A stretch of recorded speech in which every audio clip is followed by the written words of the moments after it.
अस्सलाम वालेकुम जी। आजकल बहुत से लोग पूछते हैं जी हम यहाँ पे यूके में कारोबार करना चाहते हैं, बिज़नेस करना चाहते हैं। तो बहुत से बिज़नेस के ऑप्शंस हैं यहाँ पे, जैसा आप लोग जानते हैं। तो एक बिज़नेस उसमें है जो कि है जी गाड़ियों का सेल एंड परचेज़ का बिज़नेस। तो आज मेरे साथ हैं जी बासित साहब। तो बासित भाई जो हैं वो दो तीन डिफरेंट बिज़नेस करते हैं, उनमें से एक बिज़नेस उनका है जी गाड़ियों की सेल एंड परचेज़ का।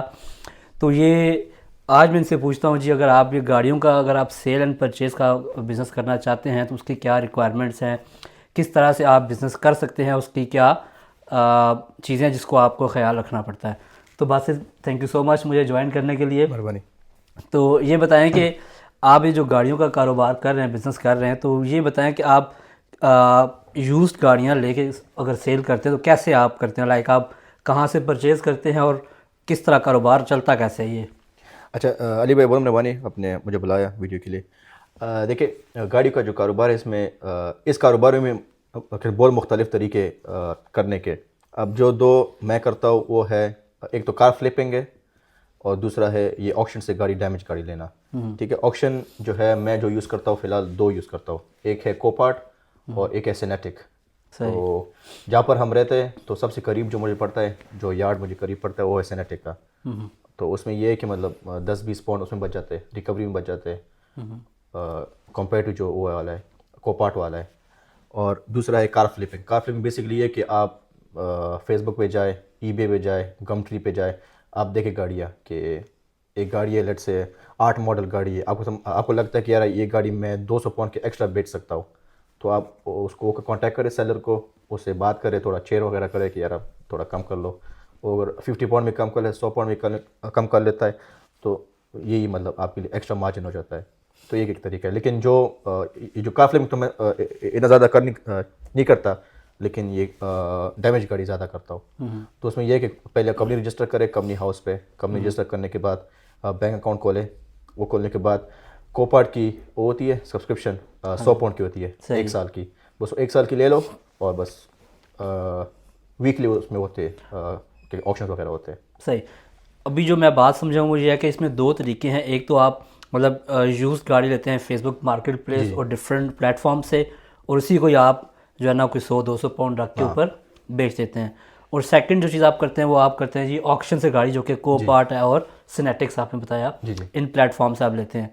तो इन दोनों में से जो ज़्यादा मार्जिन है वो किस काम में है? क्या वो ऑक्शन की गाड़ी में ज़्यादा मार्जिन है या वो इस तरह रीसेल करने वाली गाड़ी में ज़्यादा मार्जिन है? वो ऑक्शन में ऑब्वियसली, क्योंकि ऑक्शन में ऐसा होता है कि वो डैमेज गाड़ी होती है। तो वो फिर आपकी स्टार्ट में ऑब्वियसली बंदा नए कारोबार में जाता है तो आपने ट्राई बेसिस पे एक गाड़ी ले ली, देखा कि यार अब क्योंकि ऑक्शन मैं समझता हूँ कि एक गैम्बल भी है। गैम्बल इन द सेंस कि आप पिक्चर के बेसिस पे गाड़ी लेते हो।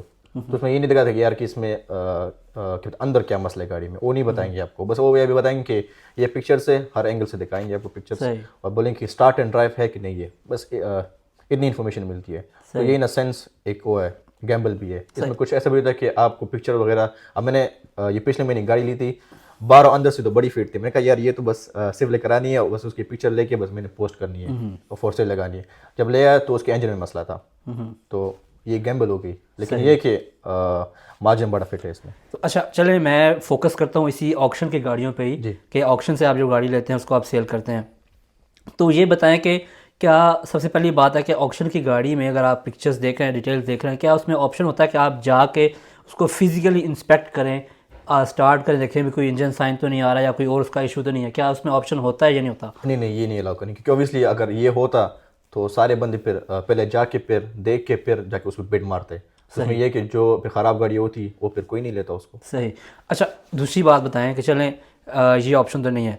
अब जैसे आपने कहा इसमें गैम्बलिंग भी है, मतलब समझ लें कि एक जुआ, या आपकी गाड़ी सही निकल रहा है या ख़राब निकल रहा है। तो नॉर्मल ऑन एन एवरेज आप क्या समझते हैं कि जो भी आप गाड़ी लेते हैं उसकी स्पेक्स देखने के बाद, पिक्चर देखने के बाद, तो उसमें कितने परसेंट चांसेस हैं कि आपको गाड़ी ठीक मिले, लाइक आपको प्रॉफिट मार्जिन उसमें मिल जाए? अब मैं समझ 90% ये होता है, क्योंकि उसकी अब देखिए उसकी वजह ये है कि अब लेट से एक गाड़ी है ऑक्शन में, वो आपको 2 हफ्ते पहले भी दिख जाएगी कि अरे ये गाड़ी है ऑक्शन में, ये इस दिन को इसका होगा ऑक्शन होगा। तो आपके पास काफ़ी टाइम होता है, तो ये उसमें आपको वो भी मिल जाती है, कार की रजिस्ट्रेशन मिल जाती है। तो जो ये ऑनलाइन सर्विसेज है जिसमें आप गाड़ी की डिटेल्स चेक कर सकते हैं, उसकी हिस्ट्री चेक कर सकते हैं, जो फ्री वगैरह होती है।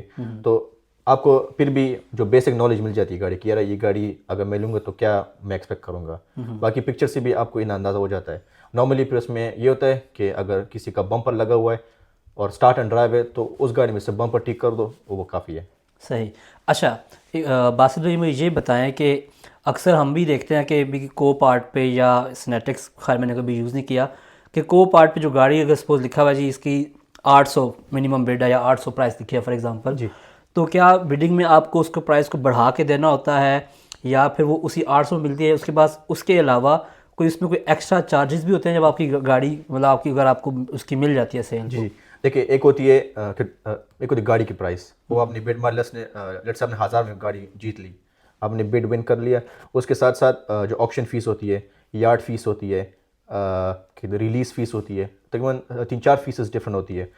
कुल मिला के सिर्फ ये फीसेस की जो अमाउंट होती है ये अराउंड 300-400 पाउंड होती है। अच्छा। अगर कोई गाड़ी आपने 1000 पाउंड में जीती है वो आपको टोटल कॉस्ट पे 1400 की पड़ेगी। सही। तो फिर उसके ऊपर आप फिर देख ले जो रिपेयर्स वगैरह डाल के फिर आपको एक टोटल अमाउंट मिल जाती है। तो क्या इसमें ऐसा पॉसिबल है कि जब आप जो भी गाड़ी आप विन करते हैं लेते हैं तो उसमें तो जाहिर सी बात है गाड़ी बिल्कुल परफेक्ट कंडीशन तो होती नहीं होगी कि आप उसको घर ला के लेके आएँ उसको आप ऐसे ही बेचते हैं, आपको कोई ना कोई इसकी रिपेयर और मेंटेनेंस करानी पड़ती होगी। तो क्या वो रिपेयर और मेंटेनेंस आपको खुद करनी पड़ती है, खुद करते हैं, या आप वो गैराज से करवाते हैं? और अगर आप गैराज से करवाते हैं तो क्या आपको वो इतना प्रॉफिट मार्जिन उसमें रहता है कि आप उसको सेल कर सकें?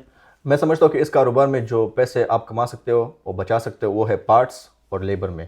ठीक है, तो पार्ट्स आपने खुद ढूंढने पड़ेंगे। अब पार्ट्स के लिए भी बहुत मुख्तलिफ वेबसाइट्स है, मैं समझता हूँ कि बहुत बेहतरीन वेबसाइट्स है यूके में। अब एक मैं वेबसाइट शेयर करता हूँ आपके साथ, वो है ब्रेकर लिंक। ब्रेकर लिंक में आप जाएंगे, सर्च करें, फ्री कोड्स आपको मिल जाते हैं। आपने जाके उसमें सर्च करना कि यार ये गाड़ी का रजिस्ट्रेशन है, और आपको वो फिर ऑप्शन दें कि आपको क्या क्या चाहिए। आपने कहा मुझे बम्पर चाहिए, वो फिर आपको ऑप्शन दें कि बैक बम्पर चाहिए कि फ्रंट बम्पर चाहिए। आपने डाल दिया कि फ्रंट बम्पर चाहिए, ये कलर चाहिए। और अगर आपने थोड़ा सेफ साइड पर रहना है तो ऑप्शन में जो पिक्चर्स होते हैं उसकी वो लेके स्क्रीनशॉट लेके या उसकी सेव करके पिक्चर उसको सेंड कर दे, तो फिर आपको विद इन 24 आवर्स यूके में जितनी भी यार्ड्स है, जितने भी डीलर्स है, वो सब आपको बताएं कि यार अगर ये मेरे पास पार्ट पड़ा है तो ये कितने का पड़ा है।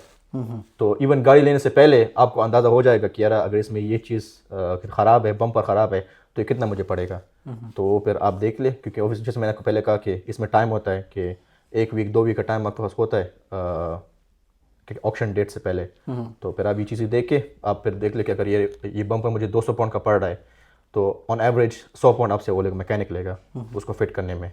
300 लगा दे और फिर आपको मिल जाता है, फुल प्राइस मिल जाती है गाड़ी। अच्छा, आप ये बताएं कि नॉर्मल एवरेज जो है ना एक गाड़ी में, अगर आप ऑक्शन से गाड़ी लेते हैं और हम ये इज्यूम कर रहे हैं कि आपने पार्ट्स इसी तरह लिंक जो आपने वेबसाइट बताया उससे आप लेते हैं और आपने वो पार्ट फिट करा लिया मैकेनिक से, आपने 100-200 उसको दे दी मजदूरी, तो ऑन एन एवरेज आप क्या समझते हैं कि एक गाड़ी में कितने परसेंट या कितना प्रॉफिट आप कमा सकते हैं नॉर्मल किसी भी, सपोज 2010 या 12 मॉडल की गाड़ी है? अच्छा, तो उसमें आप कितना पैसे आप कमा सकते हैं? अच्छा, देखिए अगर पुरानी गाड़ी हो ना, अब हम अज्यूम कर देखिए 2012 प्लेट गाड़ी हो, तो ऑन एवरेज इसकी प्राइस 2000 तक होगी एवरेज। तो उस ग्रुप्स की गाड़ी में आपको मिनिमम 500 पाउंड बच जाएगा। अच्छा, मिनिमम। फिर उसके ऊपर आपकी मतलब वो फिर आप पे डिपेंड करके आप कितने में सेल कर सकते हैं, लेकिन मिनिमम 500 बच जाते हैं हर गाड़ी में। सही है। अच्छा, अब ये मेरा सवाल है स्पेशल उन लोगों की तरफ से या उन लोगों के लिए जो अगर इस फील्ड में नए हैं। फॉर एग्जाम्पल कोई बंदा है जो कि जिसको इतना नो हाउ नहीं है गाड़ियों का या ऑक्शन का खासकर, तो वो कौन से स्टेप्स हैं या वो कौन सी बातें हैं आप समझते हैं कि उनको इन बातों का ख्याल रखना चाहिए अगर वो ऑक्शन से गाड़ी लेना चाहते हैं? अगर जैसे मैं, अगर मुझे ऑक्शन का कोई आइडिया नहीं है कि कैसे ऑक्शन में गाड़ी विन की जाती है और कैसे उस पे जो है ना प्रोसेस होता है, तो मैं किन बातों का मुझे ख्याल रखना चाहिए बिफोर कि मैं ऑक्शन में जाऊँ, मैं गाड़ी में बिडिंग करूँ? अच्छा, एक चीज़ मैं आपको बताऊंगा कि ऑक्शन में आपने ख्याल करना है किसी बंदे के लिए कि जो गाड़ी आपको पिक्चर से बहुत अच्छी दिखे ना कि यार इस गाड़ी में तो कहते जीरो फॉल्ट है, मतलब in terms of body work और स्क्रैच वगैरह नहीं है, डैमेज वगैरह कहते के बाहर से भी साफ़ है, अंदर से भी साफ़ है, तो वो गाड़ी नहीं लेनी है अपनी। हम लोग समझ रहे कि यार वो गाड़ी नहीं लेनी, लेकिन वो गाड़ी नहीं लेनी है अपनी। उसकी वजह ये कि उसका मेजॉरिटी ऑफ द टाइम उसके इंजन में मसला होता है, और ऐसा मसला होता है कि वो आप खुद सोचे, फॉर एग्जाम्पल अपने लॉजिक इस्तेमाल करें। अगर से कोई छोटा मसला होता और गाड़ी अंदर बाहर से फिट है तो बंदा खुद ठीक कर लेता, उसको क्यों देता, ऑक्शन क्यों देता? तो कोई बड़ी वजह होगी इंजन में, उसकी वजह से उसने उसको ऑक्शन में दे दी। तो इन गाड़ी से थोड़ा बचना है। अगर इन केस आपने रिस्क लेना है, कहता कि यार मैं रिस्क करूँ, मैंने रिस्क लेना, मुझे गाड़ी 300 की मिल रही है तो मैं ये रिस्क लेने के तैयार हूँ, गो हेड ले ले रिस्क। सही। अच्छा, एक और चीज़ मुझे बताएं, वो ये है कि अब इसमें डिफरेंट, मैंने जो अब तक देखा है तो डिफरेंट कैटेगरीज की गाड़ियाँ होती हैं कि जी ये कैटेगरी एन है, कैटेगरी एस है, ठीक है ना, और ये कैटेगरी बी और डी कहते हैं जिसमें ब्रेकिंग होती है। तो नए बंदे के लिए कौन सी आप कहते हैं कैटेगरी ज़रूरी, मतलब कैटेगरी एन ही ले बेहतर है, अगर वो कैटेगरी एस भी लेता तो उसके लिए ठीक है? देखिए इसमें 5-6 डिफरेंट टाइप्स होती है। कैटेगरी एन जैसे कहा, कैटेगरी एस नॉन स्ट्रक्चरल हो गया, कैटेगरी एस स्ट्रक्चरल डैमेज हो गया, और अनरिकॉर्डेड भी होती है गाड़ियाँ जिसका कोई कैटेगरी नहीं होता, और जो ब्रेकर हो तो मतलब लोग पार्ट्स के लिए लेते हैं। अब जो कैटेगरी एन है, मैं समझता हूँ कि स्टार्ट में वही ले बंदा उसमें, क्योंकि मेजोरिटी ऑफ द टाइम इतने बड़े मसले नहीं होते। सही। कैट एस भी ले लो, कोई नहीं, आप ले ले, लेकिन फिर आप पिक्चर से देखिए कि क्या डैमेज है। अगर आपको लगे कि यार ये कैटेगरी ऐसे है लेकिन इसका सिर्फ साइड विंग लगा हुआ है, ले ले, आपको विंग 30-40 पॉइंट का मिल जाता है। सही। लेकिन ये है कि मतलब जब आप सेल करोगे तब कस्टमर ये देखते कि यार ये तो कैट एस है, वो पे थोड़ा वो करते यार इसमें शायद मतलब मेरा असल सवाल ये था कि क्या इन कैटेगरी की बेस पे आप जब गाड़ी सेल के लिए लगाते हो उसमें कितना फ़र्क पड़ता है और आपका प्रॉफिट मार्जिन कितना कम हो जाता है अगर आपकी कैटेगरी एस हो या ऐसी कैटेगरी हो जिसमें देखिए कोई गाड़ी कैट एस है, आपने उसको मतलब फिट तरीके में उसको रिपेयर कर दी, कोई मसला नहीं है गाड़ी में, लेकिन आप कस्टमर तो ऑब्वियसली सारे कस्टमर तो आपकी तरह नहीं सोचते ना, वो तो अपने बेसिस पे गाड़ी लेंगे। तो ये है कि मतलब उन गाड़ियों के लिए फिर इन कस्टमर्स को राज़ी करना थोड़ा मुश्किल काम है। लेकिन ये कि अगर कि जिस बंदे को पता है कि यार गाड़ी में क्या क्या होता है, आप उनको ये बताए कि यार देखो अगर ये होगा कैट एस, उसको आप वो दिखा दे, डैमेज की पिक्चर दिखा दे, क्या देखिए मेरी गाड़ी इस डैमेज में ली थी और ये डैमेज था, ये मैंने ठीक करवा दिया आपके सामने।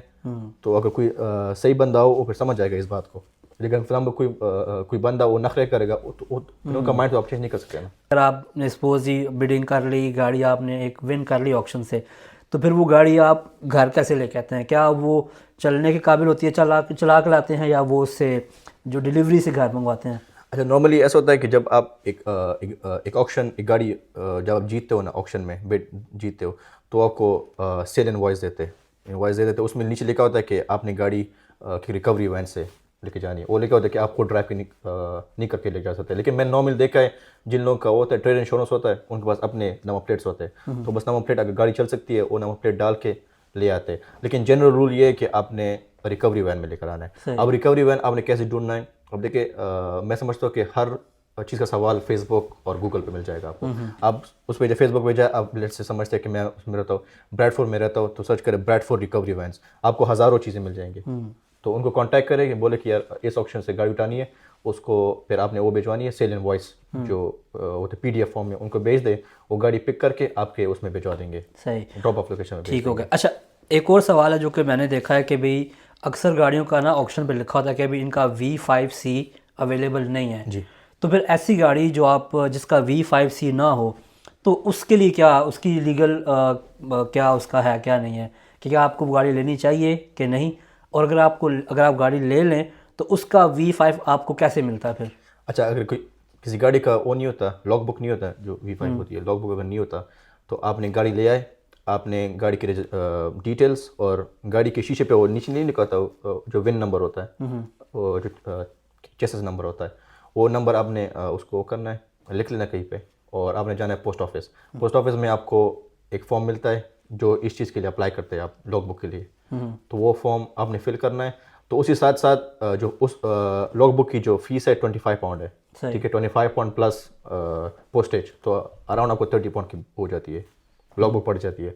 उसके साथ साथ आप उधर पोस्ट ऑफिस में उसका रोड टैक्स भी कर सकते हैं। ऑब्वियसली अगर आपने खुद रोड टैक्स करना है तो आपको लॉग बुक चाहिए, तो लॉग बुक आने में 3-4 वीक्स लग जाते हैं। तो इन द मीन टाइम कि ये ना हो कि मतलब आपकी गाड़ी कोई उठा ले, काउंसिल उठा ले, ऐसे मसले जो होते हैं, तो बेस्ट ये होता है कि मतलब आप उसी दौरान लॉग बुक के साथ उसका रोड टैक्स भी कर ले। सही, ताकि आपकी गाड़ी को वो सिक्योर रह के भी आपको वो उठा के नहीं लेके जाएंगे। ऐसा ही। तो अब ये बताएं कि जब जैसे अगर आपने V5C अप्लाई कर दिया और आपने रोड टैक्स पे कर दिया, तो V5C आने के दौरान अगर आप गाड़ी की कोई रिपेयर कर रहे हैं या आपके पास गाड़ी खड़ी हुई घर में, तो क्या उसकी कोई लीगल उस पर कोई प्रॉब्लम तो नहीं होती कि आपके पास V5C नहीं है आपके पास और आपने गाड़ी ली ऑक्शन से है, तो वो आपके घर के बाहर खड़ी है या जहाँ भी खड़ी है, तो उसका कोई लीगली कोई इसका कोई प्रॉब्लम तो नहीं होती उसकी?